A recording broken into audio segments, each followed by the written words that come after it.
everyone, welcome back to our Alice in Videoland podcast. Today we have a bit of a special one for you. We're doing a Twilight Time special, as we're calling it. We're joined today with the legendary Brian Jamieson, who is a local filmmaker and a bit of a legend in the world of film. Brian, I would like to just start at the beginning. So if you wouldn't mind telling us a little bit about yourself, how you sort of where you were born, where you started out from, and then Right. How you got into film. Take it away. A long time ago, but I guess my story kind of parallels Cinema Paradiso. As a kid, I used to hang around the local suburban cinema, and when I was about 10, I'd been to see an Audie Murphy double bill, which one of them was the Cimarron Kid, and I desperately wanted to have the poster. And I remember sitting on my bike while I watched the guy take the posters down, and I had to sum up a bit of courage, and I said, hell, is there any way I could have that poster? And thinking he'd tell me to buzz off. But no, he was really great. In fact, he was one of the people that ultimately nurtured my whole passion for cinema, along with my mother. And not only did he give me the poster, and the other one was called The Rose of Cimarron, which I still have.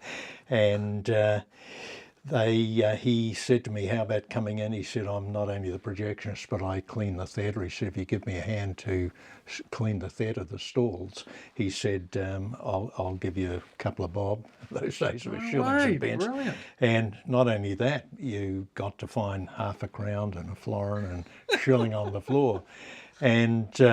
And then ultimately, with the manager's permission, he let me come up to the projection booth. And I was only 10 or 11 years old, and ultimately he used to let me change the slides and stuff like that. And hell, I thought, boy, this is Hollywood, you know, and at such a young age. And then there was a guy who was 19 years of age who used to go around the town pasting up the posters, because the film used to change every 2 days, so it was quite a big job. And I thought, oh God, if I could only have that job.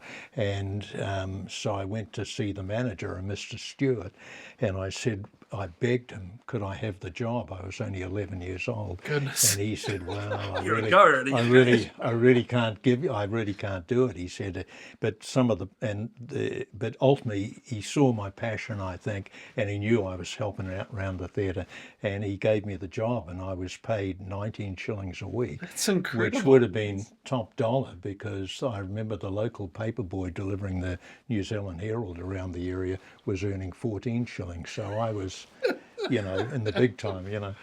But What town was this? What town? that was in Dargaville, of all places, like the gateway to nowhere, you know. We lived there for about 3 years, and ultimately moved away. But my mother had always nurtured my passion for cinema. She used to take me to the Civic to see some of the new films that would come out. And then ultimately, I remember, you know, as one got through the teenage years, I wrote to Sir Robert Kerridge and to Moodaby, who was the head of Amalgamated Theatres, and asked them would there be any chance of getting a job in the theatre business. I mean, that was the movie business those days, was really exhibition. And after a while, I was driving buses and everything, and driving a coal truck around for a while. And then I got a call one day from, I was in the South Island, and I got a call from Dougal McPhail, who was the manager of the St James Theatre in Dunedin. And he said to me, you know, I've had a call from Sir Robert, something, and I thought, wow, and he offered me the job at the Embassy Theatre as a trainee manager. Brilliant. And I thought, wow. And I mean, those days, I mean, I think you could get into something purely on your enthusiasm, your passion.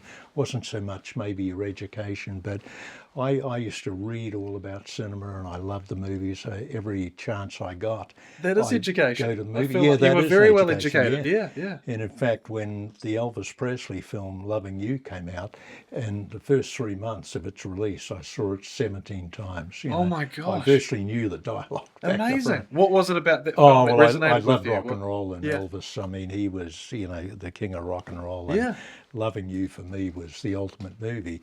And of course, to go fast forward to, a lot of years after we just closed Twilight, when we were in the stages of shutting Twilight Time down, Jackie and I, we went to Universal Pictures and we licensed 2 films that were kind of unique, I felt. Loving You was one of them that had been bought from Paramount by NBC, but had never been out on Blu-ray. And we always wondered why. Well, anyway, it took a long time, about 2 years, to negotiate to get the rights to restore and release Loving You. And the other film was a film called Sunshine, which was a television movie, but a beautiful, sad coming-of-age story. And so Jackie and I went ahead and we licensed the 2 films on a 5-year basis, and we started to go to work. We worked with a fairly well-known lab in Burbank to start the restoration. Universal provided us with the negatives, and fortunately both negatives had survived the big fire at the Universal Studios back in around 2003 or 4, I think it was. But however, the both negatives had gone into vinegar syndrome. The colour saturation was gone in the negative, the yellows were gone. And the dollars were starting to mount as we were trying to restore this. And but however, we got it to a certain stage. We completed Sunshine, and we got that into release. And Sunshine, an American film? An American Yes, film. yeah. It was the John Denver was the soundtrack. I mean, wow, there nice. were several songs.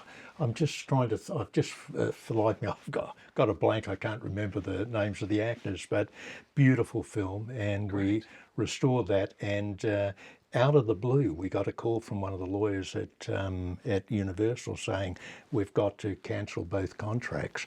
What? And they said because they've just found out that they hadn't renewed the soundtrack rights and the publishing rights for each film. So we're in a bit of a dilemma. This is a huge chunk of the way through the restoration. We'd already put thousands of dollars into the restoration of both films.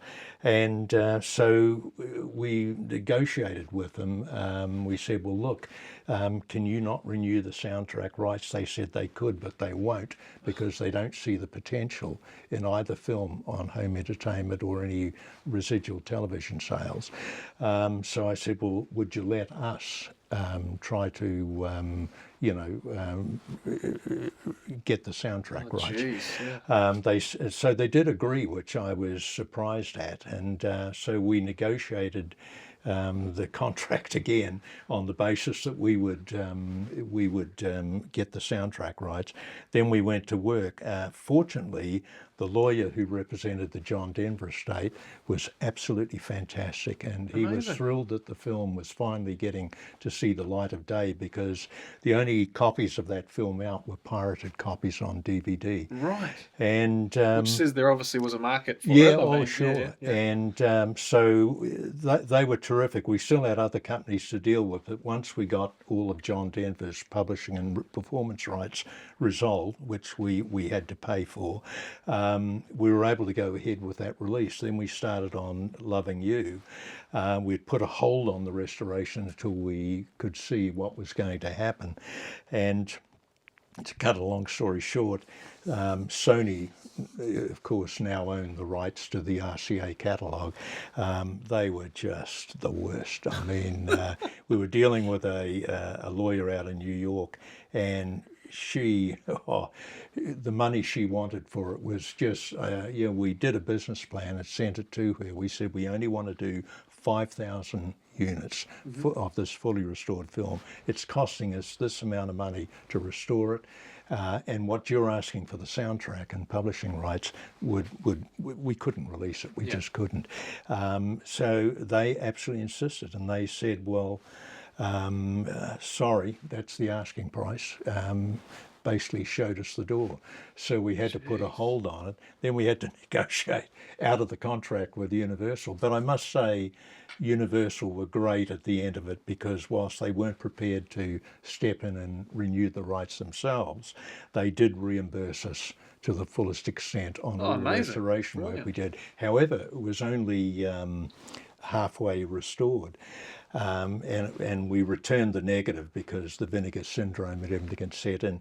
But I took the masters out of the lab, and about a year later, I said to Jackie, I said, God, this is at least my favourite Elvis movie. I've got to finish the restoration.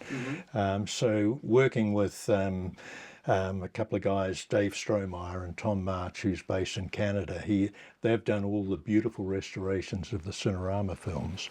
I got a hold of them and I said, is there any way? So we worked with them and they gave us a hell of a deal, and we completed the restoration of Loving You. We now have the fully restored master, and it looks better than it looked the day it was released theatrically. It'd be like seeing it again for the first time. Yeah, exactly. But sadly, we've not been able to release it because we cannot get the soundtrack rights. So we're left with the master, but I'm thrilled that we've got the fully restored picture. But anyway, back to where I was. Yeah, worked for Kerajadian. I worked with them for about sort of 8.5 years, managing theatres around the country, Dunedin, Invercargill, Wellington, and a big break came for me when I was managing the Majestic Theatre, which was their flagship theatre in Wellington.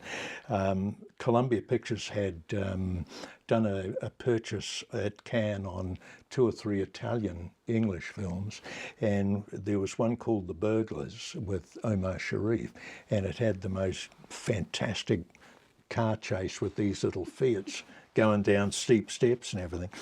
And I asked Kerridges, because I thought we could reposition this, because the campaign that we had was pretty lousy. It didn't really tell you a hell of a lot about the film. Yeah. It wasn't a great film, but boy, there was some great action. So I asked Kerridges, would they, put up about, or at the time it wasn't a lot of money, but in those days, about 1971, put up about $500, $1,000, so I could reposition the campaign and do something with it. And they refused. They said, oh no, we're only earning X percentage. And so I got a hold of Barry Everard, who was the head of Columbia Pictures at the time. Geez. And I said to Barry, would you put up the money? He said, oh, I don't know whether we could. He said, we may not get the return. I said, I've got something about the damn film that I just want to give it a shot. And so he agreed, and he put up the budget. And blow me down if on the opening day in the morning I'd come up with a campaign. I'd done frame shots of all of the car action and everything to build the newspaper ads, and I tell you, this is like divine providence, but on the Friday morning about 9 o'clock, I just arrived at the theatre. A little Fiat car got out of control. It got hit by a trolley bus and came straight into the doors of the Majestic Theatre and smashed out the big doors. And I thought, oh, and the caretaker, oh, what do we do?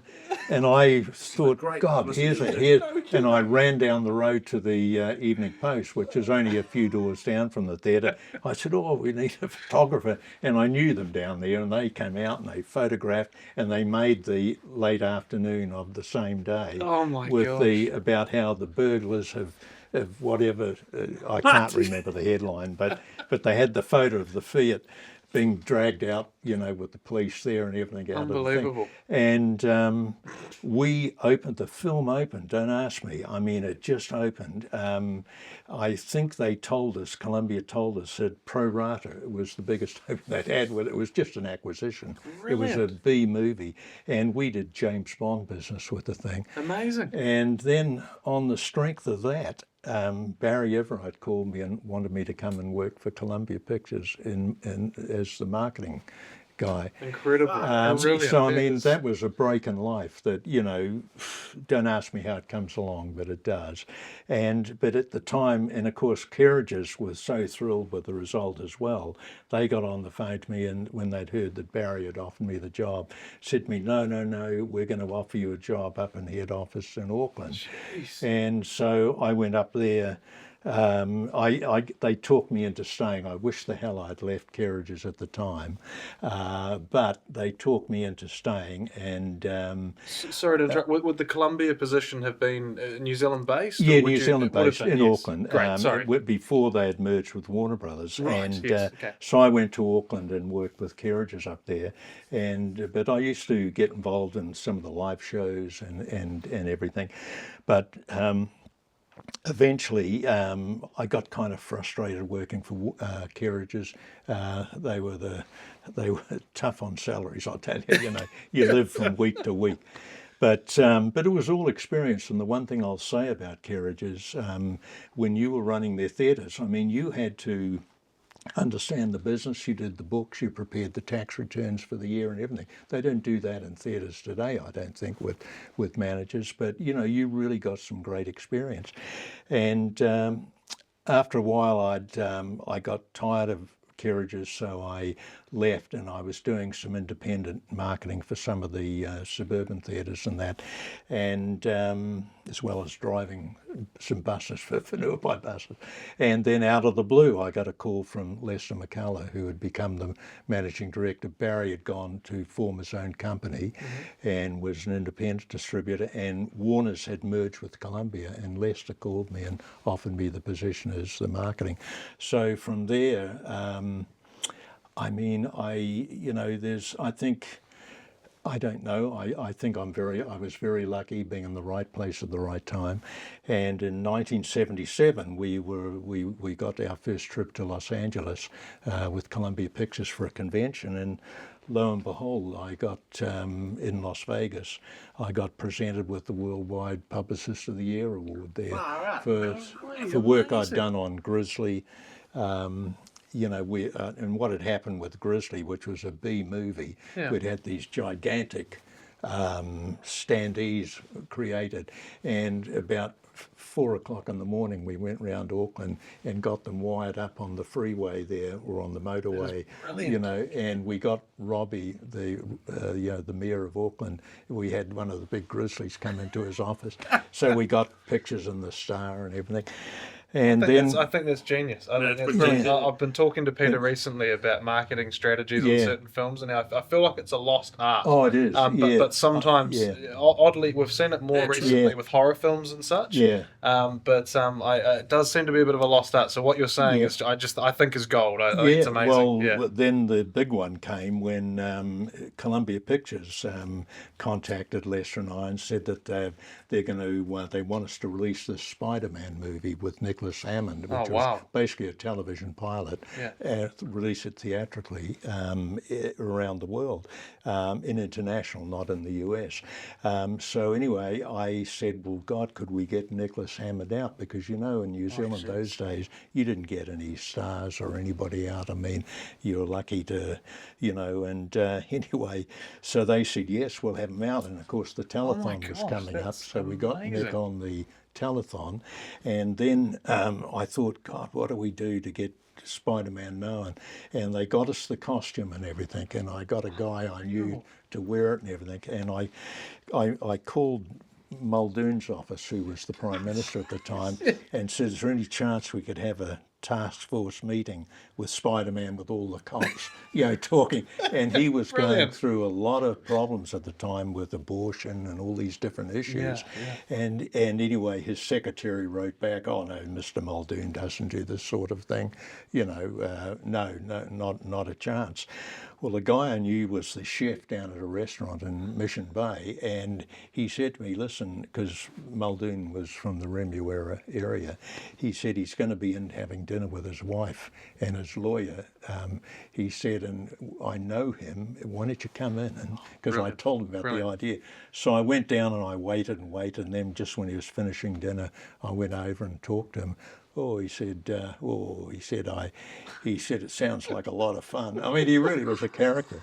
And he said, look, and I don't know, something sparked that night, and without Muldoon it couldn't have happened. But he said, look, drop me another line. And he said, let's see what we can do. But he said, I'm going to promise you nothing, because I said that what we wanted to do was pick him up in the Spider-Mobile, have a task force luncheon with Spider-Man, briefing the New Zealand police on new crime tactics. And anyway, it was touch and go. And I said to Lesser, it's going to cost a little bit of money. We've got to get a Spider-Mobile. We've got to paint it up with the Spider-Man on it and everything. And anyway, right at the last minute, we went ahead with everything. And we finally got the word, which was on the Sunday, and it was the Monday we were supposed to be doing it in Wellington. On the Sunday morning, I got the final call that, yes, Mr. Muldoon will do it. Normally, but we have to be there on the Monday, so we had already sort of preempted by booking the luncheon, and we got invitation. We'd had them already prepared, and through Muldoon, all these invitations went out to the police and different ministers and things, and we picked them up, and I'll tell you, we got cartoons like the cartoon. The one in the Evening Post was Muldoon climbing through a web with Spider-Man watching. He said, this is the stickiest damn web I've ever gone through because of abortion and that. And, It's incredible. and even a traffic cop had the audacity to ticket the fabulous Spider-Mobile. The Spider-Mobile. It was parked on, we couldn't park anywhere, so it was outside up. And so we quickly got the Dominion photographer to photograph the cop, doing the, and that was a photograph in the neck. Well, Brilliant. it was such a hoot. We had such a great time, and we got major coverage in all the metropolitan papers, and even the television news, both 1 and 2 at the time, they covered it, even though they were angry with me for some reason, which I never understood. They said because I had taken away, they always have him every Monday to do his television piece, So and then we hit the road with Spider-Man to bring him to theatres, and we just packed the theatres out. It's unbelievable. And the film took so much money for a television pilot. So Columbia were very, very happy with everything. And as things go on, next thing I'm offered a job in London. Through Warner Brothers. Columbia were going to counter-offer a job to me, but Warner's, I had a mentor there who was the head of worldwide marketing, who I got along very well with, Johnny Freakin, a really great guy. He was the marketing guy at Fox behind the Star Wars release at the time. So he really had a really tremendous legacy. But Johnny was always in my corner, and he kind of got a kick out of all the nonsense that I used to do with these marketing campaigns. And so they offered me a position in London as the head of marketing for Warner Brothers in the UK. And but just prior to going, I had a phone call from a senior Warner guy from London saying Stanley Kubrick is going to be calling you. And I thought, oh God, because we were pretty nervous about, like Stanley Kubrick. And but we were going to be re-releasing Clockwork Orange. It was the first reissue, because originally it was banned in New Zealand, but they got it through and it went out, but it was going to be a major worldwide re-release. And Stanley, who was one of the first producer directors to ever get a gross deal on, most filmmakers were on net deals. He was one of the first to get a gross deal. So Stanley's attitude was, the more money we spend up front, the bigger the picture's going to open. So he said he's going to call you. I thought, I was as nervous as hell. I think, God, I'd never spoken to anyone like that in my life, so I was pretty nervous, and he called, and he was very matter of fact, and he said, I want you to get me copies of all the major newspapers, cities and provincials, showing me the classified ads and the display ads, what's taken. I want to see what they do and how they do it. Well, of course, in those days, the classified ads were all just copy. There was no illustrative blocks, and the newspapers wouldn't let you. If you took a display ad, that was fine, but if classifieds, no, copy only. Well, anyway, I gathered up all the newspapers and I had them couriered to Stanley, and he called me back. He said, "This is bullshit." He said, "What?" We said, "Where are the?" He said, "It's just copy." He said, "That's not going to sell this picture." And I said, "Well, Stanley, unfortunately, this is the way it's done here. The newspapers won't, they won't go to illustrative blocks and classifieds." And he said, "Well, fix it." He said, "This is absolute bullshit." He said, about time they came into the 20th century, And so Lester and I... from Stanley Kubrick. Yeah, and so Lester and I went down to where to go meet with Sir Robert, and we also went over to meet with the Moodabees to get us together as a group to go to the publishers like the New Zealand Herald, the Auckland Star, and say, we're going to withhold our advertising unless we can go to illustrative blocks. And that's when it all changed. And they... when both major chains and the distributors are going to withhold advertising if they didn't comply. And that was, I think that was about 1977 or something like that. I've just forgotten the exact date. So that was my first introduction to Stanley. And once I moved to London, Stanley used to call me about, he had a 35mm projection system set up in his house, in his living room, and he was always keen to see what other filmmakers, where they were at. And he would call me and say, "Brian, I want a 35mm print of whatever it was. It might be an MGM or a Fox film, and it's like a brand new film." And I thought, how the hell am I going to get a print? And anyway, but his you only had to mention his name, and boy, did it open doors. Unbelievable. And I would call colleagues over at Fox or Universal and say, "Stanley would like to see." "Oh, Mr. Kubrick, absolutely." So they'd send, I'd have the print picked up. We would have it taken out to the house, and he would look at it, come back on Monday and everything. So incredible. That was the beginning, and of course I was on the back end of The Shining at that point. And then a lot of things happened in London, gosh. One of the biggest thrills for me in London, outside of being able to meet and get to know Stanley Kubrick, was one of my heroes was Fred Zinnemann, who From Here to Eternity, The Sundowners, and Day of the Jackal, which I thought was a phenomenal film. He was making his last film called 5 Days, One Summer, and had Sean Connery in it. And so I was asked to work on the marketing of the film with I stand up calling him Mr. Z. And what a lovely man. A really lovely man. Yeah. And he was a widower by then, and his office, he had a lovely office in London. And after I got to work with him and bringing the campaigns over, and we'd go through different stuff. And I think the day that I first walked into his office, there was a photograph of Mr. Z on the set of High Noon. With Jack Ford, with John Ford. Wow. And I, of course, I was a huge John Ford fan. And I said, "Oh, Mr. Z, any chance I could get a copy of that?" Yeah. And he said, "Oh, let me tell you the story about that." And he told me how Jack Ford had come down to visit him on the set because Mr. Z had never done a Western before outside of Oklahoma. And he said, "I'm just coming down to see if you know what you're doing." And he told me this great story. But there were days there with Mr. Z that he would call me, because we used to work fairly long hours in the office. And I remember he would call me some time, "Brian, are you still in the office?" I said, "Yeah." He said, "Well, let's have dinner over." And he had a favourite little French restaurant on Water Street.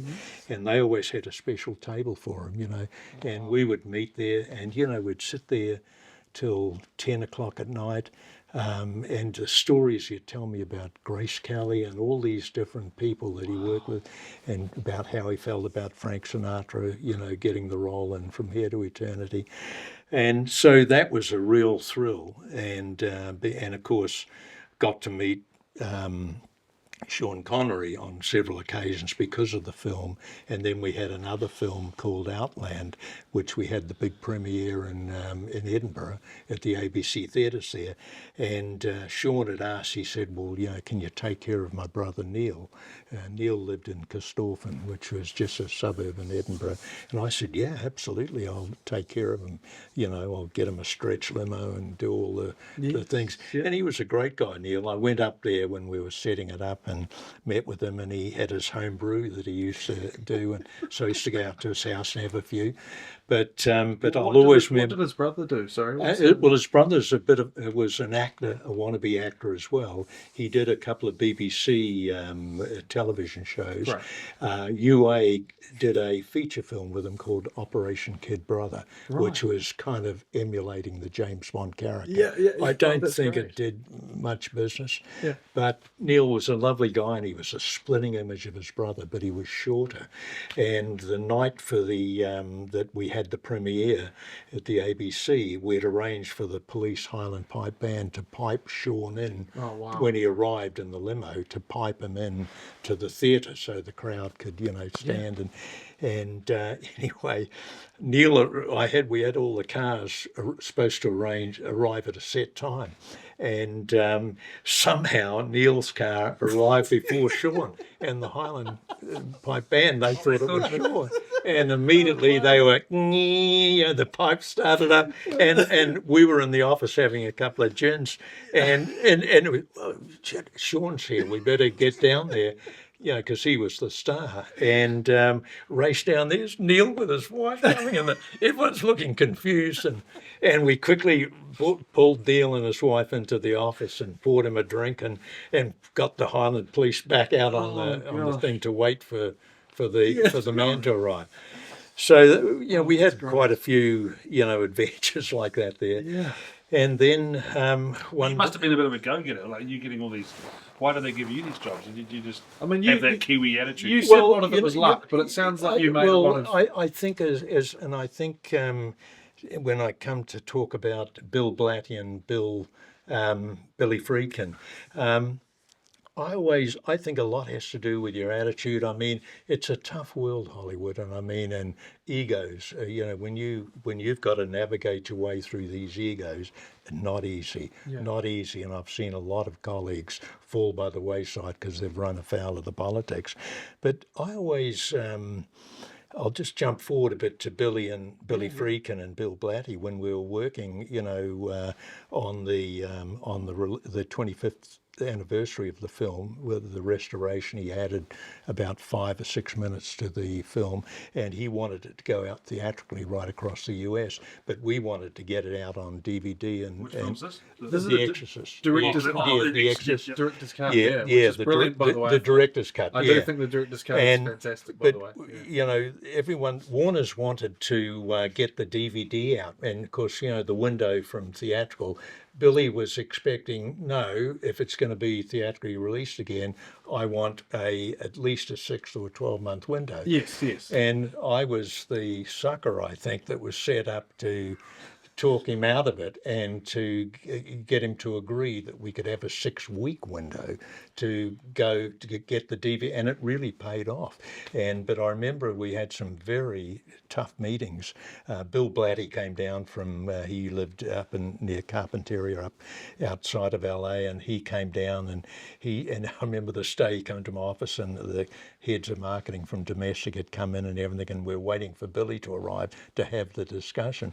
And Bill Blatty said to me, I was just on the phone with him this morning. He said he's in a foul mood. And I thought, oh, geez, will he buy this? Well, anyway, we were sitting around the table, and Billy, we had to listen to him ranting about things. He was pretty blunt sort of a guy, but one of the great creative filmmakers. And anyway, he was going off. He was criticising my boss, in the worst possible way. And and the other Warner guys were, oh, geez, And I think it's something about New Zealanders. I think we're pretty relaxed. I would say, oh, come on, Billy. What give it a bit of a break, mate. You'd say things like that.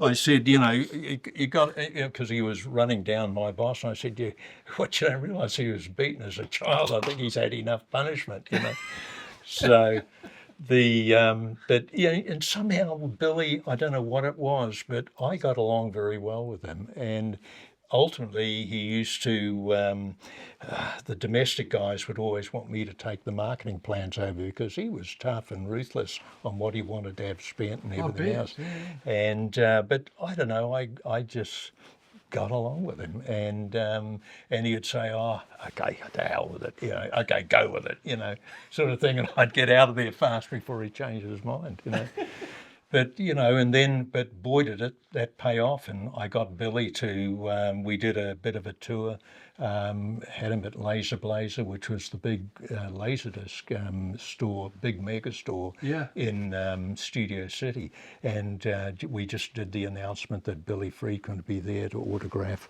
and they were lined up round the block. There must have been 1,000 people lined up, and boy did we move some Laserdiscs and so the DVDs. The restoration was released on Laserdisc and DVD. Yeah, Laserdisc and DVD. Yeah. And also, of course, it had been quite successful at the box office as well. It took pretty good money for the opening weekend, but it had played out in about 6 weeks because all those people that wanted to see it had been to see it, so they were satisfied. And then we took Linda on the road. I took her up to San Francisco and Seattle and different cities. And again, same thing. We had all the big DVD mega stores, and they were lined up to see her and she autographed. They were. We really moved some DVDs. That's one of the greatest performances ever. It's just incredible. I mean, the Exorcist, we could talk about The Exorcist for ages. It's such a phenomenal film. But back to London, I was I'd got involved. In fact, the wonderful thing, I think New Zealanders have a way. I'm not saying people's skills or anything, because at the end of the day, you are who you are. You got to be who you are. You can't be something you're not. But Paul Hitchcock, he used to be the head of production at Warner Brothers in Europe. When they were doing Greystoke, The Legend of Tarzan, he invited me up to the sets and everything. He's just a good guy, and so you ended up building a great rapport with a lot of people who are in some pretty good positions. Of course. But then the head of Goldcrest, at the time they just released Gandhi, and they were on a roll. But what they didn't know is the next 2 follow-up films were going to be the death knell of, which was the David Bowie one, Absolute Beginners, which is one we took out on Twilight Time. Yep. And they offered me a job in production as to sort of head up, handle Can and all the different things that they were, and they offered me a pretty good job. And I had a hell of a job calling my mentor in LA at the studio, Johnny Freak, and I said to Johnny, I don't know what to do. It's exciting to me. I really would like to take it. He said, and Johnny was great. He said, look. He said, I'm angry with you. If you go, I'll be very angry with you.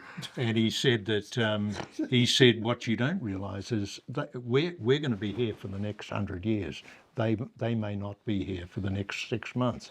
And he said, have you signed anything yet? I said, no. And I said, but they're expecting me to sign a contract in the next week. He said, okay, don't do anything until I get back to you. Next thing, I get a call, get on a plane, come immediately to the studio. So I flew over there, was there for a week. And the boss at the time, Myron Carlin, who was the head of Warner Brothers, he took me to lunch, and he gave me a sort of a father-son pep talk. And and same thing that Johnny said. He said, we're going to be here for the next 50 years. They won't be. He said, so we want you to stay, and we're going to bring you to Los Angeles. Wow. And I tell you, for being on that bike outside the Empire Theatre in Dargaville when you're 11 years old, who could have? Man. You couldn't write this, You must have had some go-get attitude, though. I just had a passion for film. I just love film. I mean, as I said to Jackie, if film was a woman, it would be the greatest romance of all time. I love that. That's great. That's great. But anyway, so Johnny said, "You're not leaving." And he says, "You're coming to Los Angeles." And boy, did things turn around. And next thing, in May 1984, I moved to Los Angeles from London. And I was made head of marketing for Far East and Latin America and different places. And then I worked in theatrical, got to work with people like Richard Donner or Dick Donner and different ones. And I went on the Lethal Weapon tour when they did the film with Mel and all the different ones. We went to Tokyo, we went to Australia, we went everywhere with it. So I've been very lucky, and but to me it was always a privilege to be able to work. I never sort of took anything for granted. And then, of course, things heated up with Stanley Kubrick once I moved to Los Angeles. He got me involved when they were working on Full Metal Jacket. He started to get me, he would call me on the weekends, and they had, when they were shooting that whole Vietnam piece in England, it was all shot in England, and so he had a company in Hong Kong create these palm trees and all the jungle stuff. And I got an urgent call on a Saturday morning from Stanley saying, "You've got to," like reaming me out. He says, "You've got to get onto this." He said, "I've got to have all of that, jungle stuff in London by such and such a date because we're shooting on da-da-da." And I said, "Stanley, I'm not even in production. I don't even know who to call." And anyway, so he wanted me to call the manufacturer in Hong Kong. So here's me spending the whole weekend trying to get a hold of him. And he said, the Chinese guy, he said, no, I'm not shipping anything until I'm paid. And so I'd called Stanley. He said, "Well, get fucking Warner Brothers to pay the bloody bill." And I mean, this is a true story, and I had to call on the Sunday to get the head of production at Warner Brothers, and he's one of the big chiefs, and I'm calling him, and he's saying, "Well, what the hell are you doing, getting involved in all that?" I said, "Stanley called me." So immediately Stanley calls you, no one, no one goes. And they had that paid by Monday morning, and it was shipped. And yet it screwed my whole weekend up because I was on the phone. But that was, and then another time I learnt very early with a man like Stanley Kubrick. Was a very intelligent man. I mean, probably one of the most intelligent men I've ever worked with. Because sometimes you'd go through a marketing thing and he'd say, "Brian, stop it. He said, what if we were to do this? And why don't you do that? Why the hell are we buying that? Therefore, why don't we do?" And I think, geez, why the hell didn't I think of that? He was so ahead of the game. Was it usual for directors and creatives like that to get involved in the marketing? No, only people like Steven Spielberg, the ones that had the power. Yeah. Stanley had the power and he exercised it. Steven Spielberg, to a certain extent, he had a guy that repped him at all the studios. But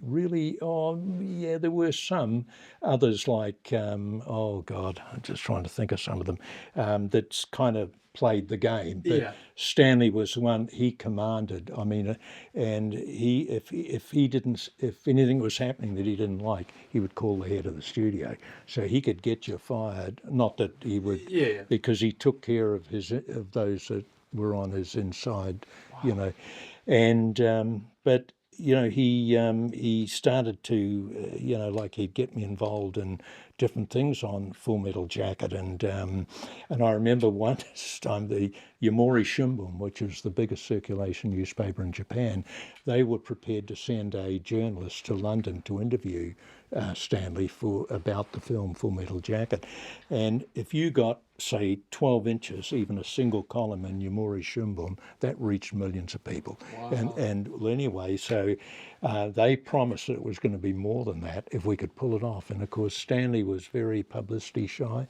and I called him and said, Stanley, this guy is one of the top writers, devoted to your films and everything. He said, all he's got to do is see the film. That's all he needs to know about me. Just watch the film. And he was always, and I begged him. I said, could you please do it? Because I said, that's better than buying a full-page ad. And, And anyway, so finally I wore him down on it. And he said, okay, he'll have to come here, and everything. And so we got the guy, and he took an interpreter with him. And Stanley lived out in St Albans, in just outside of London. And anyway, he waited a whole week in the hotel in London. I mean, I'm back in Burbank, And next thing I get a call from the Japan office. What's happening, Brian, son? This guy from Yamuri is very important. He's been there a week and nothing. So I'd call Stanley. I don't have time. We're trying to make a damn picture here. I can't, And so we sent him out to a hotel in St Albans, a little place. And finally, I said, Stanley, please. I said, please. I can't remember all the things I said, but anyway. Finally, Stanley said, okay, I have to make it quick. I'll give him 15 minutes. And he did it on the phone. The guy never got to meet him. Geez. And the interpreter talked on the phone with Stanley. And yet we got a huge thing, big, huge. Brilliant. Fabulous piece. Right. But interesting with Stanley, one of my favourite stories about him was, God, I mean, you're always trying to please the man, and I remember we were having trouble with getting the German marketing plan in for Full Metal Jacket, and I remember having a hell of a row with the guy who was the head of the German company for Warner Brothers, and he said to me on the phone, I don't work for Stanley Kubrick, I work for the Warner Brothers. They will tell me what to do, not you and Stanley Kubrick. And I said, look, buddy, I said, if I don't have the marketing plan to him by the weekend, you may lose your job. It's as simple as that. I said, I'm just putting it on the line for you. Yeah. I said, I don't want to see you go. I said, I'm not the bad guy here, And he said, he hung up on me, and I was so furious. This was like 2:00 in the morning for me in Los Angeles, and I got him back on the got him back on the phone, and I said to him, listen, Billy, I have one thing to say to you. I said, the war ended in 1945, and I said, we won. Don't ever fucking call me again. And I remember slamming the receiver down. And of course that got around a bit.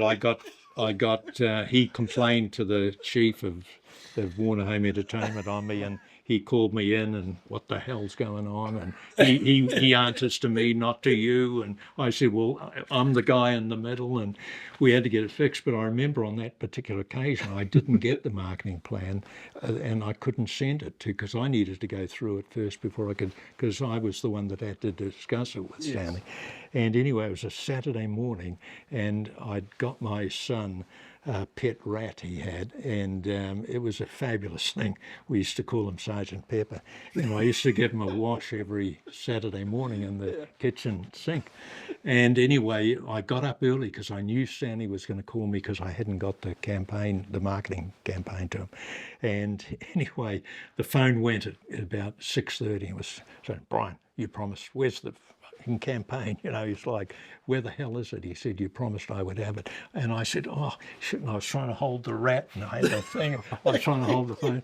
And I said, oh, Stanley, look, is there any way, can I call you back? Just give me 10 minutes, and I'll call you back. He said, why? What the hell are you doing? And I said, well, if you must know, I said, I'm trying to wash my son's rat. And, just like that, he turned from being angry,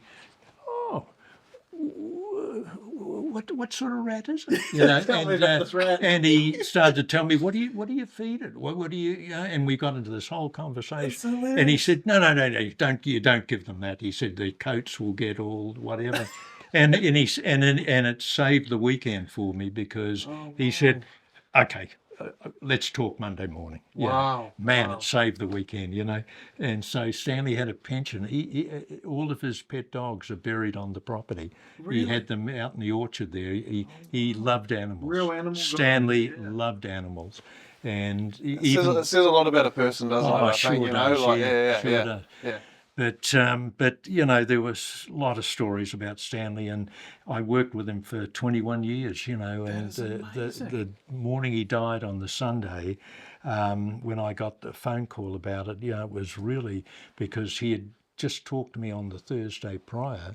He wanted me to get all this information from other studios about what certain war-themed films had done at the box office.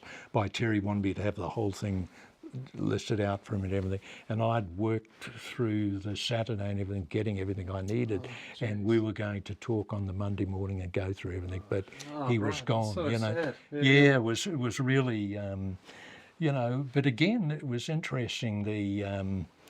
I thought, because my boss, who was the head of Worldwide, he had fallen out with Stanley, but yet he was a brilliant guy in his own right. But egos and all of that.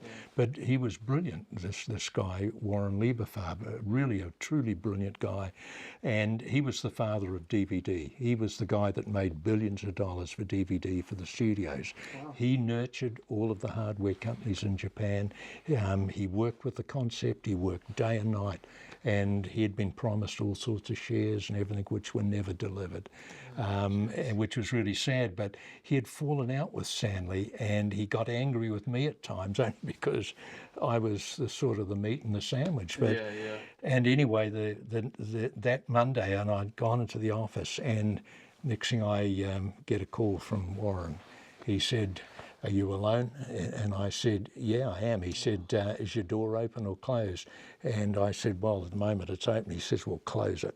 And I thought, shit, I'm going to get fired here probably, But anyway, he was so conciliatory, Warren. He said to me, "I want to talk." He said, "I want you to tell me what happened between Stanley and I. Where did it go wrong?"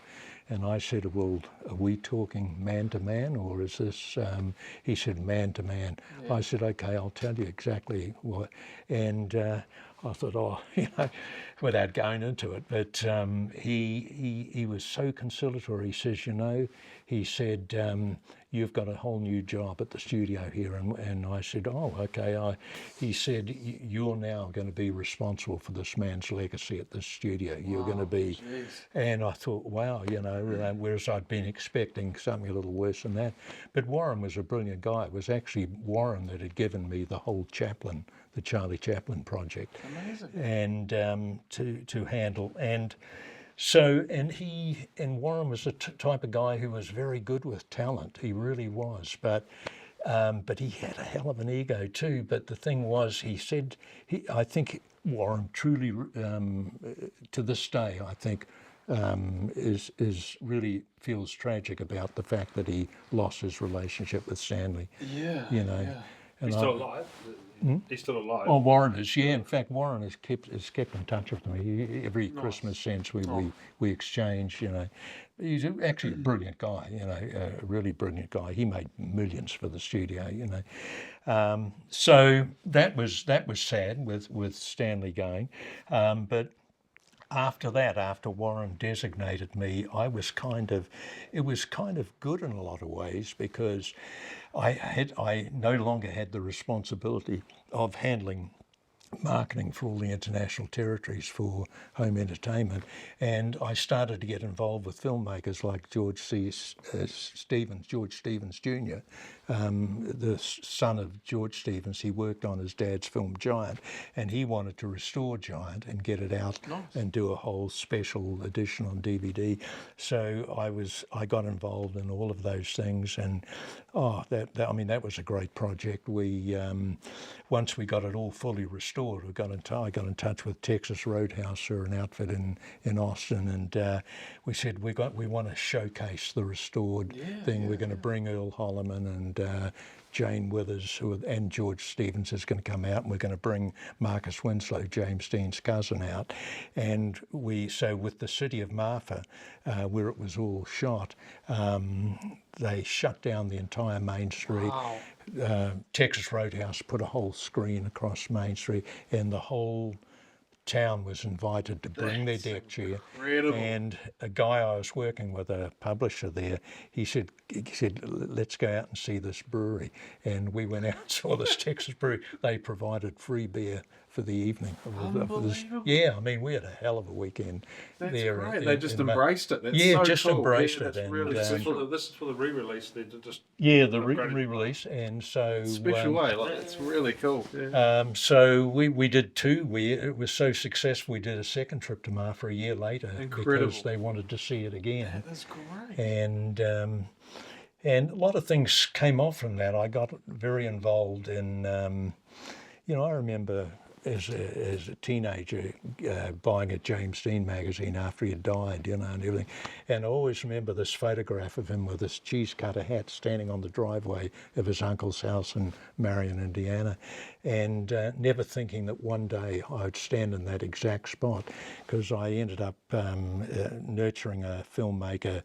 It took 10 years to get the budget. It was only $1.5 million, but to get Warner Brothers to put up the budget, because a lot of things were changing there. And we did a lot with Marcus Winslow, a lovely man who was Jimmy's young cousin. And we went there, we made several trips to Indiana and we shot a full-length feature documentary. I was the executive in charge of production, so managed the budget and all of that sort of thing. But it turned out to be a great documentary. We, in fact, the Rod Stewart song "Forever Young."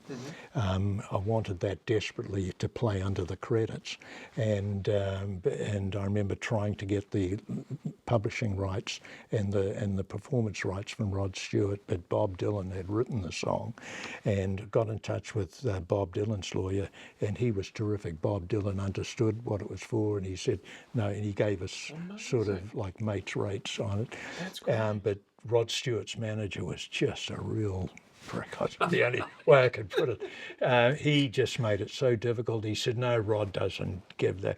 And I said, well, how much are we talking? I think I had $30,000 in the budget to pay for it. No, Rod, we'd be looking at $250,000 for it. I said, but look, it's just for the underscore of the trailer and under the credits, and it'll revitalise the song as well. Yeah. And finally, after backs and forwards, I even went up to his house, got through into not Rod Stewart, but his manager, and he was angry for me coming up to the house. But I said, look, it's just they fit together. Can I show you a rough cut of the film? But he wouldn't. And then I had to go to Washington, D.C., because we were showing Modern Times as well as also working on the Chaplin project. And we had Geraldine there with her husband, Pato, and she had her introduce the screening. And I wasn't having a good day, and I had a rental car, and there's a lot of one-way streets in Washington, and I was staying at this particular hotel, and I took the wrong street, and I'd just got on the phone to try one more time. I'd said to the director, I'm going to try one more time. If not, we're going to have to go for another version of the song, but it wouldn't have been the same. Rod Stewart was the best. Yeah. And anyway, I had him on the phone, and I drove the wrong way on a one-way street, and a cop came down and put the lights on, and I said, and I had him on the phone. He said, we've discussed this, there's nothing more to discuss. And anyway, he heard the sirens. He said, what's going on there? I said, oh shit, I've just been pulled over on a one-way street going the wrong way. And he just like that, he turned, he said, okay. He said, if it gets you off my back, how much you got? I said, $30,000. He said, okay, we'll do it. Just like that on the one-way street, and I got a ticket. He felt sorry for you, and then and I got a ticket for $85 for the guitar on the one. Well, it was well worth it. You would have been happy to pay that ticket, I'm sure. Yeah, and that song under it is just beautiful. It really is. It was for a doco, called Forever Young, James Dean. Forever Young, and. It's and we got Paul McCartney to. He was terrific. He allowed us to license. We wanted that Mull of Kintyre, which plays out over the end credits when we've got all of those outtake footage of Jimmy walking as Jet Rink, striding out on the along the fence line. Gotcha. Yep. Up to the wind thing there. Yeah. And That's a great film. and with that, also, I got involved with Sam Fuller's family. When Lorimar put out the big red one, they cut the film by an hour, which upset Sam incredibly. He refused to have anything to do with the film after that. And when Warner's took over Lorimar, I got a call from a journalist in Holland, and he said to me, "Do you know the background to this film?" I said, "Not really." I said, "I thought I'd heard of it." He said, "How?" He said, "Why don't you restore the film to Sam's cut?" Oh, yeah. And I talked to Richard Schickel about it, who was my partner on the Chaplin film and everything. Richard was the long-time film critic for Time magazine, and Richard was a big fan of the film, so we went to see Sam's widow and his daughter, and they gave us Sam's original script where he had all his little anecdotes about the cuts. And so then I tried to, it took me forever to get Warner's to give me a budget. I needed $500,000 to basically do it, because we'd gone to Kansas City where they had all of the outtakes, fortunately all stored. That there's a lot of old mines there they stored underground, and we got everything out. And Richard, we worked together and we got the film completely knitted back together the way Sam had it. Amazing. We were short of 3 minutes that we just couldn't find the footage, and we got the composer, who was still alive, to come in and do some bridging for the thing for us.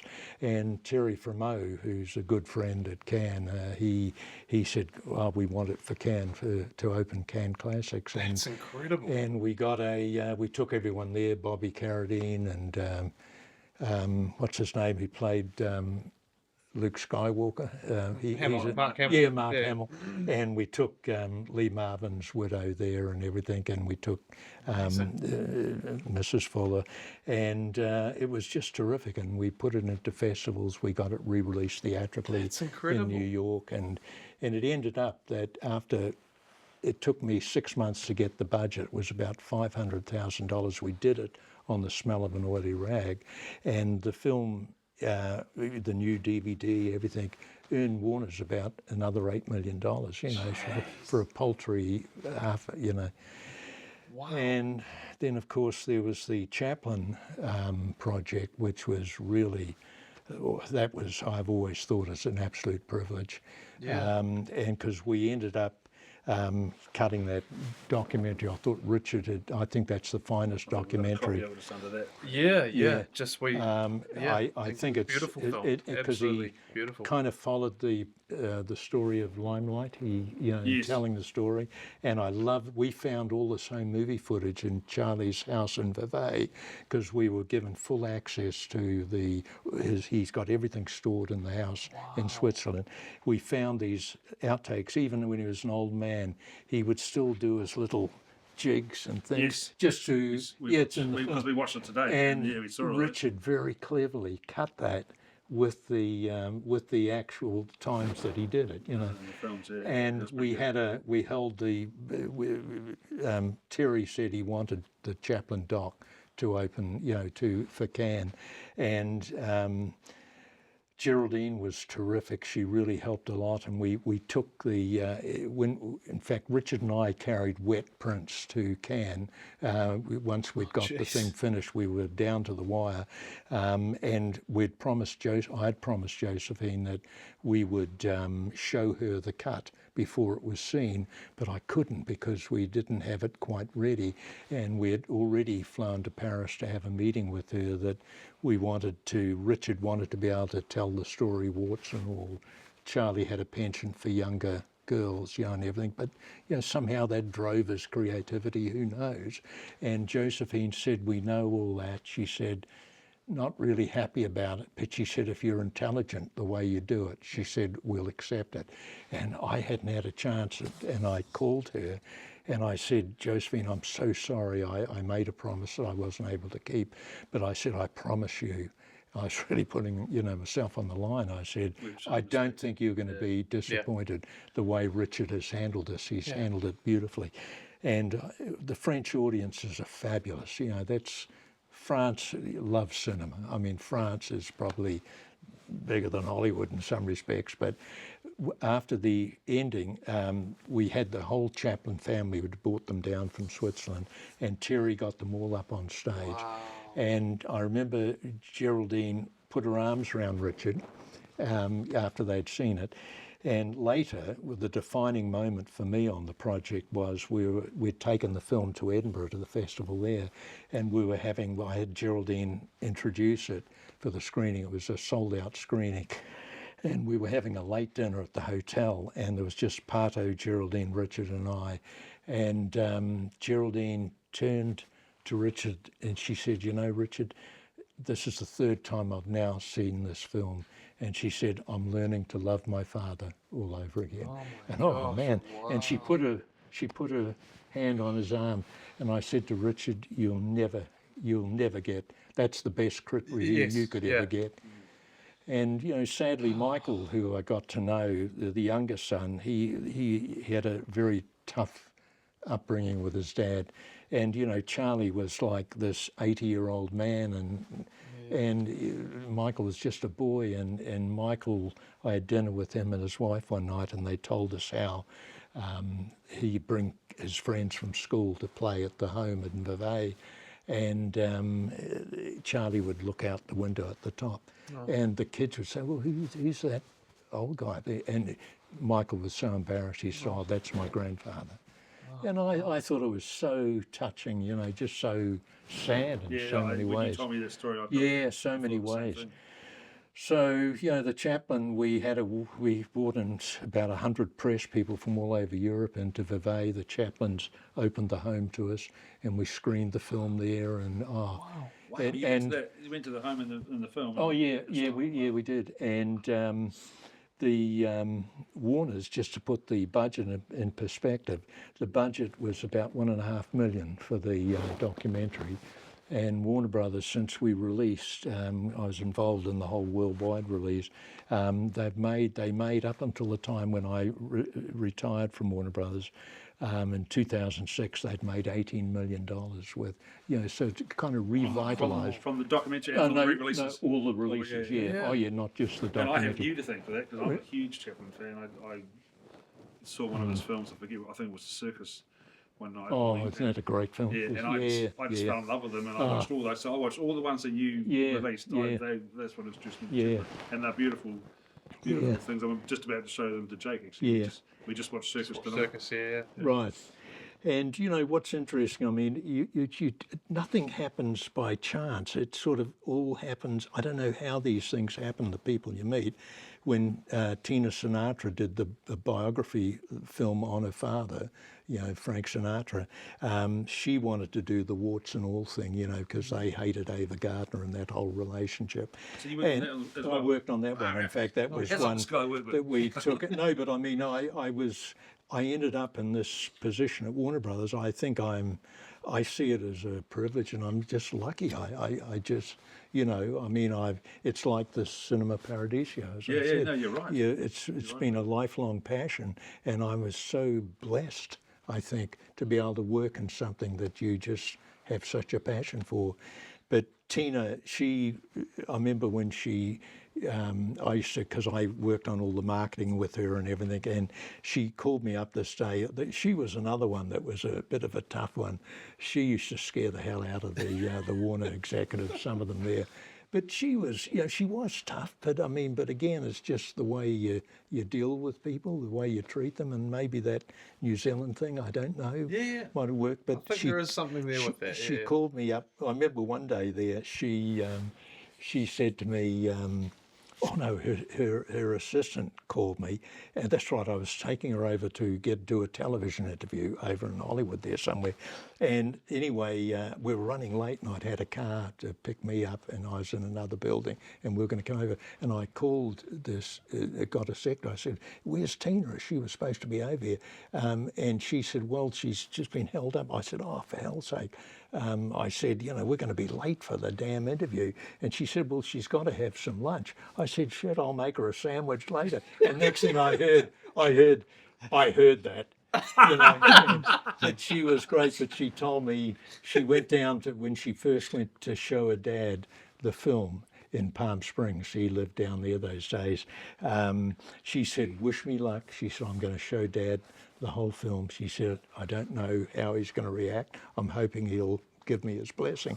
I said, well, no, here's a good wish and everything. And then on the Monday, I got a call from Tina's secretary saying, she wants you to come over immediately. And I thought, oh, shit, something might have happened. Here we go. They may have to cut the whatever. And I said, how did it all go? She said, terrific. And anyway, she said, I got something Brilliant. for you. And I said, well, what's that? She said, open it. And she gave me this envelope, this beautiful photograph of her and the chairman of the board, her dad. And he wrote on it, he said, Brian, thanks for helping.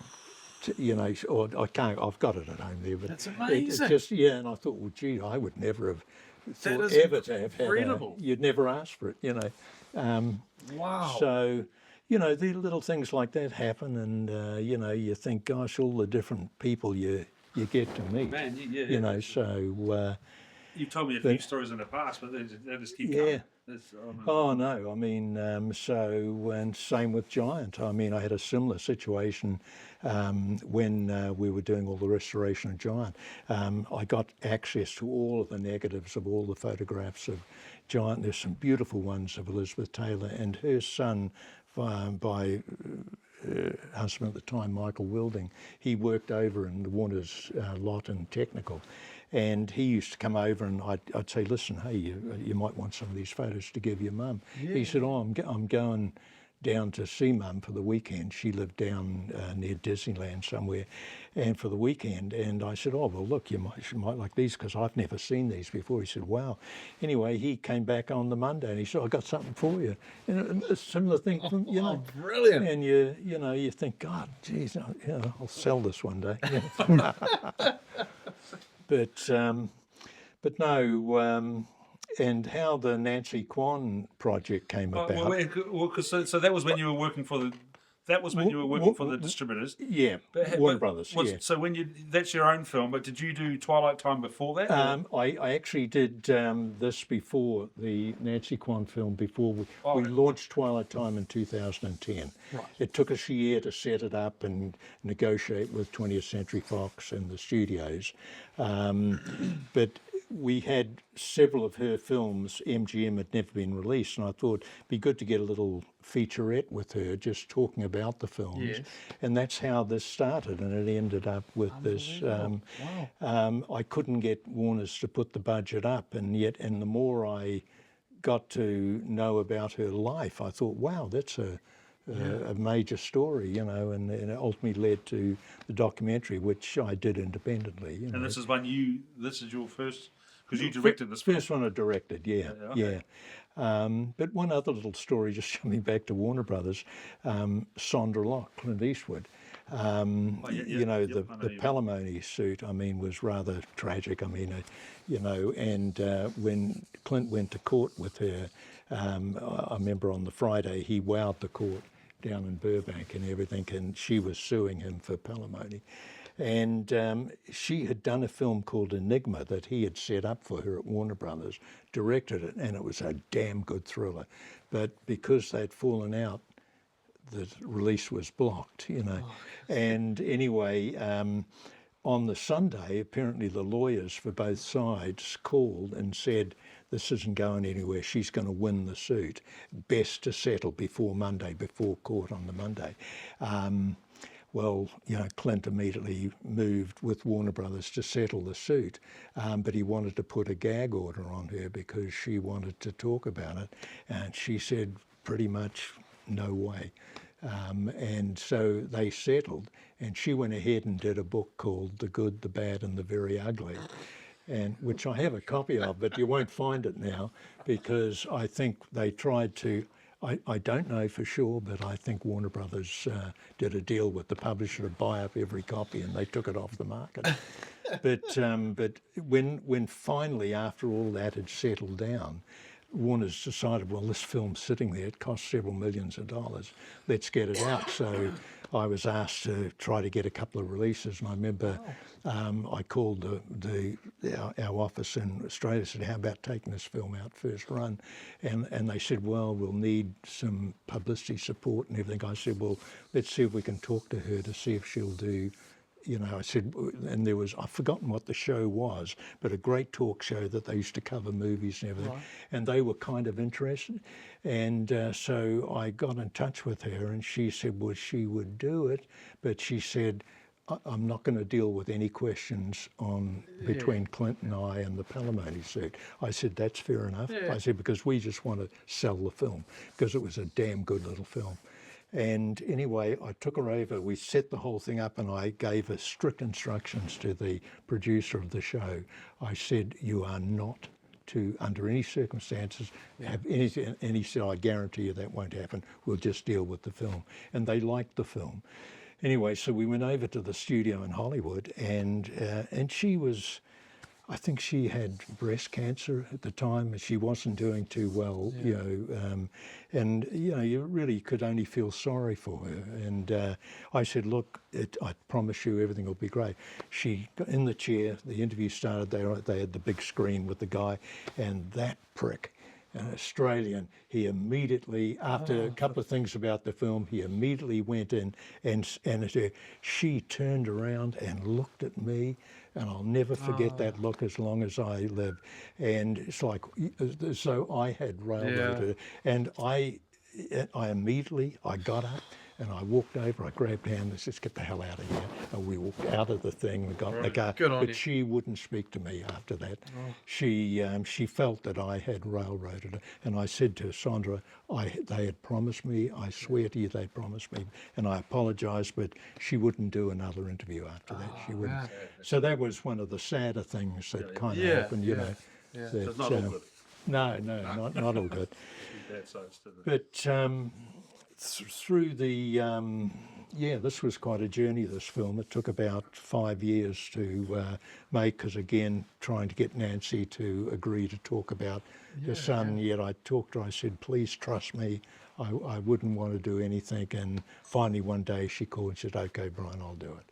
I trust you. So the film is the film. And it's mainly about Nancy, who's the first sort of Asian... Yeah, about the first Asian superstar, really. Yeah, exactly. And she had, and the tragedy I thought, was the fact that in the role of Susie Wong, she has this child who dies at the end of the film.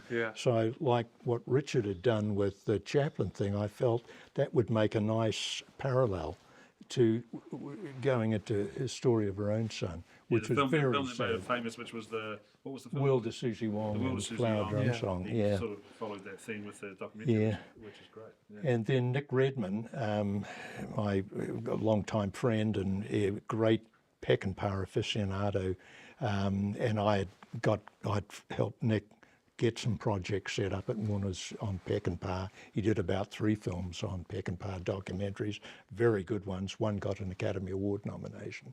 What was I going to say?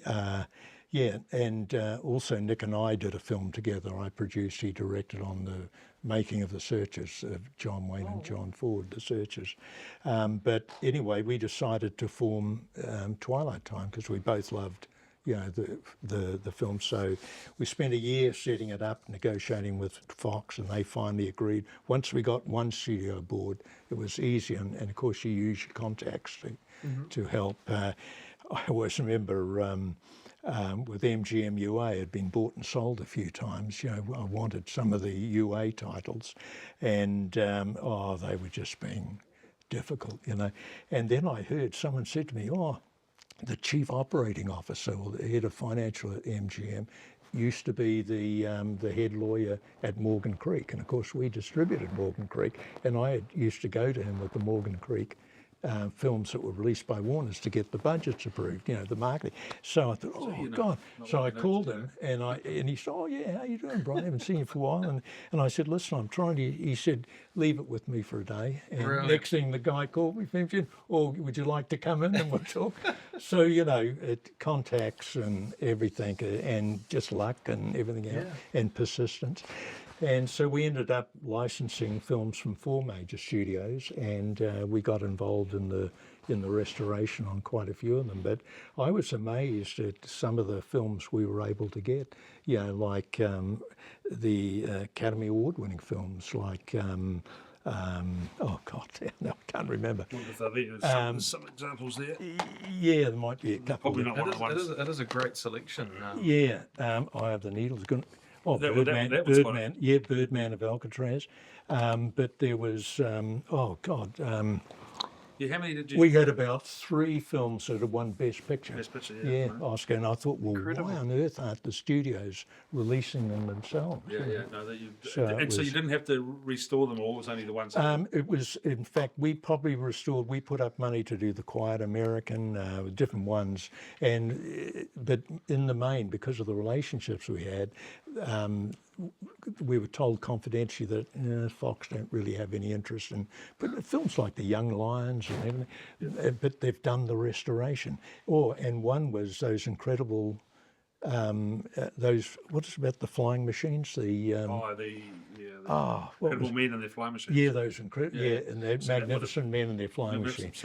They had done a 65mm restoration, unbelievable, and they showed it to us down at the studio, and I couldn't believe it when they said we could take that one.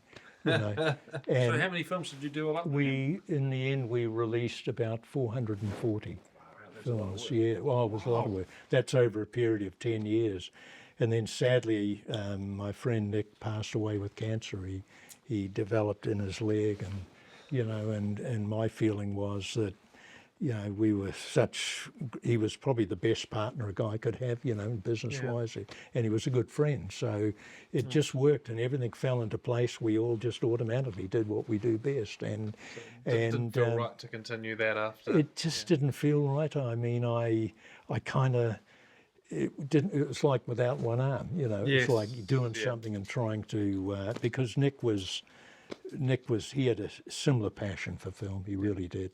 So how long was it? 10 years you were in business? 10 years we were in business. And then after Nick died in January of 2019 he died, and I closed it down by August 2020. I had contracts, so I had to. But I don't know, something, when you lose someone like that, it's like you something changes, it's not... You're still just distributing it. Well, Jackie and I, under our company, Redman Productions, we've got Sunshine still in distribution. We've got one of the Cinerama films, Holiday in Spain, that was restored by Dave, and we've got a perpetual license on that. And also I've got the Nancy Kwan one out there as well, and I've got 2 distributors in the US, so... And it trickles along. And they're amazing. For those watching, great little Blu-rays, most of them, aren't they? They're great. And they come with a little booklet. Yeah, little booklet. So you get a little film, pictures, and a 4-page booklet. Yeah, like in terms of cinema literacy, I mean, it's it just gives a little bit of background. They're beautiful. I think they're really. It's a beautiful release. I think what you've done with Twilight Time is fantastic. And, we tried to kind of keep it simple, but try to make it exciting, because you've got to be conscious of the costs. So. And Technicolor did all of our manufacturing out of Tennessee. So they're beautifully done. I think it's like I say, I collect physical media. Obviously, Pete does as well, and they're beautiful. I think they're up there with anyone else by far. A lot of the films I hadn't heard of, but the quality I've watched quite a few of them now. I haven't watched them all that I got off here, but there's just the standard is real good. And I saw a couple of I watch on YouTube quite often little top films. Yeah. films that people want, recommend. Oh, right. And a Yeah. couple of your ones were on Oh, there. I was okay. Oh, that's great. Yeah. Yeah. Well, one guy out of Oklahoma, he was out of that glossy city magazine, he said the first time when we'd sent him 2 or 3, and he wrote a whole thing that we were doing the Lord's work. We're doing the Lord's work. That was a critic, was it? Yeah, film critic. That's yeah, brilliant. Out of Oklahoma. Brilliant. That's yeah, great. we got some great reviews. Yeah. Like you got widescreen sort of copy. The images are beautiful. Oh yeah, absolutely. And you got nice. Quite a few of them seem to have extra little bits with. Oh yeah, where we could get them, we did, and Nick did a lot of the the audio commentaries. Yeah. Because he was good at that. He was really great at It's things like that as well, Brian, that I think Yeah. keep people interested in Yeah. buying physical media, because Yeah. it's all well and good having your films on streaming platforms and such, but you Right. don't get things like commentaries or behind the scenes, that's or right. even Yeah. the booklets with a Yeah. bit of literature about the film Yeah. and such. You Right. miss out on a lot of that, and Oh, you that's do. the things Yeah. I like. I mean, Yeah. I love listening to some audio commentaries. Yeah, and sort we of thing, tried so. to get as much as we could, but sometimes the asking price, Of it course. kind of it diluted the. We had to make a certain amount of money because they each cost quite a bit to Of put course, out, yeah. and also we wanted to be absolutely true to the aspect ratios and Good on you. I everything, think that's great. Yeah. So that was always So And we at Alice were lucky that you bring them in. I to bought us. the boxes in there. That's great. That's Yeah. great. I had a But few we left. didn't realise what treasure we had, to be honest. Yeah. Jake put a Yeah. little story for us about you were over in America recently. Yes, visiting the biggest physical media store in Oh, New you were York. saying the New York one. In New yeah. York, and Yeah. sure enough, I'm going through, and there's Yeah. Arrow Video, and there's Criterion, and then boom, there's Yeah. Twilight Time, and Yeah. there's a dedicated section. Yeah. They've done like a nice handwritten Yeah. label and everything for it, and Yeah. and I've got to say that the prices were quite. There's pretty- good money in them. yeah, There's good money yeah. in them. No, that's And true. So your and product's people are selling buying for them. good So. money, yeah. Yeah, no, well, we had a price point of virtually $30, $29.99 US. Sounds like they're selling for more than that. now. And a lot more now. But for example, when we took out Fright Night, that was I was never a big fan of horror. It's not my favourite genre, but man, we couldn't believe it. 2 weeks before Street Date, totally sold out. Fright and Night's of course, huge. great. It's And then huge. so I quickly called Sony and said, "Oh, we would like to do a new license." "Oh, we just gave you the license. We need another one." We need more. Yeah, that's right. So we did an encore, and that sold out as well. And then Sony got wise. "Oh no, we'll take it out next time." Yeah.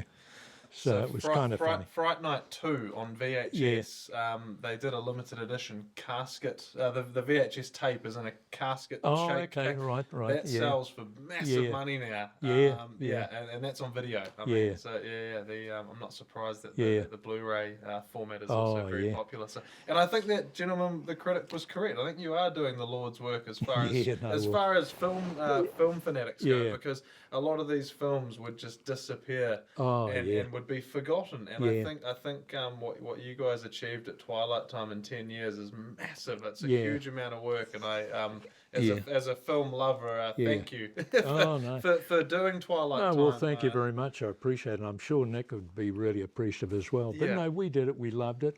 It was a labour of love. Basically, we didn't get rich out of it. I can tell you that. But it was really a labour of love. Oh, no, good on you guys. And if Nick had still been alive, we would have kept it going for as long as we could. But I still get letters like from the BFI and different places. They want to license some of the stuff we created off it, and they've actually taken a couple of the titles out and things like that. So it's still alive in some respect. It will, and I think it'll continue. It'll continue to be that way and continue Yeah. to grow. And Yeah. there are things that you guys have put into some of these films Yeah. that will stay with those films now. Yeah. Forever, Yeah. and future releases, and I think that's Yeah. really special. You guys have put your own stamp on. Yeah, well, I think the great thing is that at least half of them, have never been released on Blu-ray. And that is doing the Lord's work in film. I that's think right, it really is. I mean, So, because I don't know, Nick and I kind of understood what film lovers, people like ourselves who just love films. You'd seen the films that had come out, so you knew they were good. Oh yeah, well we kind of shared the, I had certain favourites, Nick had certain favourites, and we'd always do some research, look at critically how they'd done at the box office, all that sort of thing. But we didn't necessarily not take a film because it'd done lousy at the box office, but some films had life followed. One classic case is the Shawshank Redemption. In fact, I would have liked to have licensed that because I was involved in the home entertainment release, and what had happened there was no one understood the title when they positioned it theatrically. That was a surprise, wasn't it? Yeah, well, it wasn't theatrically. It only did so-so. In fact, they didn't even break even theatrically. Shawshank, really? Shawshank Redemption never broke even, but yet it was critically acclaimed. But it was mispositioned. No one understood the title, and it was never really explained. And it grew an audience over time. Yeah, well, when we took it out on home entertainment, I remember getting this guy, and I've just forgotten his name, another Nick Redman type in England, a great guy who's really, again, understands film, he's technically great and everything. I got him involved. He did a documentary on what happened between theatrical, and it's out on the Blu-ray now. But we repositioned the whole film, and we had Richard Chickle and others come in and do sort of a what do you call it? Like they call it like a they have these class, like a master class. We had a couple of really good, and there was a guy in the LA Times who was very good, and he did a whole piece on it, and it just took off on home entertainment. It's like everyone's top 10 list almost. It's considered one of the greatest films ever. Yeah, it's one of Jackie's favourite films. Good taste in film. Yeah. So, no, but it's a great film, Shawshank, really a great film. But, another story just to maybe end it is Oliver Stone on Heaven and Earth. The campaign, Warner Brothers, I think unfortunately mispositioned the release theatrically. The campaign that they didn't really... It was more, sure it was a story of Vietnam, but there'd been a lot of Vietnam type stories, but it was the story of the human condition, it really was. And it just didn't do that well theatrically, and Oliver was not very happy about it. And I remember Warren wanted to stay with the theatrical campaign because he didn't feel that it was worth spending the money.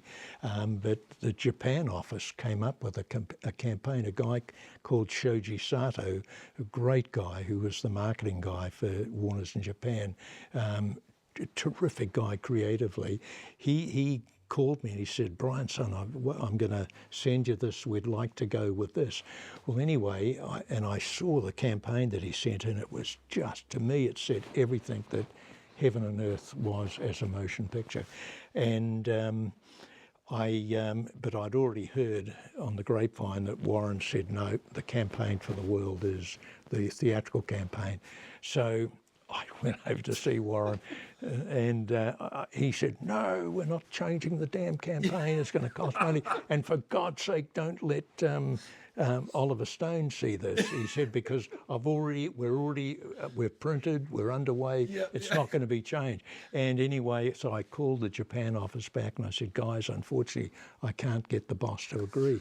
Anyway, they hung in for a bit and they said, Brian, son, we've got to go with this because Yamori Shimbun, all the papers are going to get behind it. They like the film. And so I went back to see Warren, and he really screamed at me. He says, he said, I'm so sick of it. He said, you call Oliver Stone and send this to him. That he said, you won't get out the door. He said, and I said, well, okay, I'll send it over to him. So anyway, I called his office, and I hadn't met Oliver until this time. And anyway, I called him and I said, I'd like to send this over, and I gave him the background of the Japan. He said, yeah, okay. She said, yeah, I'll have a look at it. Yeah, he said, because the US was a disappointment.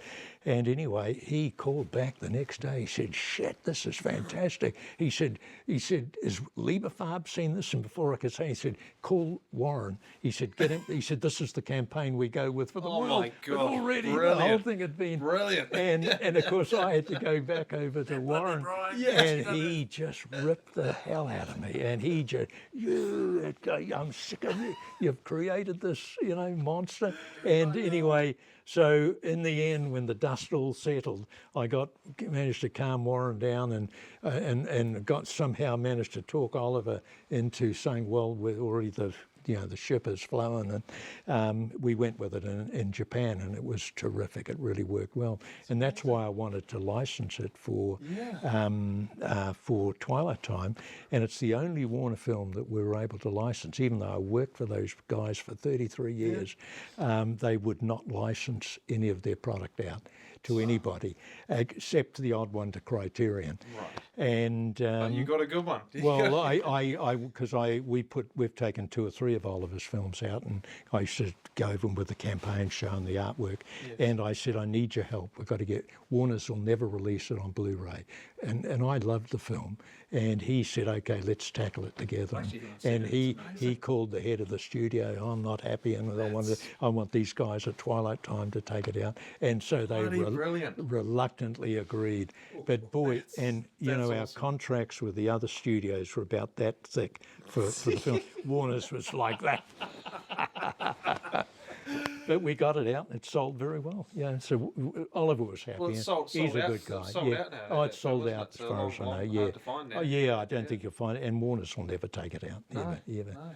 So even though we've done the master and everything, No, well, I'm a stickler for quality, and I love my Blu-ray and 4K. And I feel like sometimes when you see films like that you're so familiar with, they are remastered. Similar to what you were saying with the Elvis film. Right. It does feel like you're watching it again for the first time. Sure There's does, something really, really special about it really that. does. I just said to Brian the other day when he told me about the Elvis thing, Elvis's 100th birthday must be coming up shortly, right? Gosh, it probably will be, yeah. Was it 1977? You might even get it out. Jack and I have talked about it, loving you, yeah. And but again, you'd have to license the soundtrack, the publishing, not just the performance rights, but the publishing rights as well. And they wanted so much money. I don't think I have it in me now. But at some point, at least you've been able to see. Watch it at home. At least you've been able to see it remastered. But if someone was to take it out and were willing to get the soundtrack, we'd provide the master for them. Well, there you go. See, a lot of the work's already done. Yeah. And it just looks beautiful. It really does. Yeah. Yeah. Well, thank you very much, Brian. Yeah. Thanks, guys. Early start. Yeah. You got an appointment, right?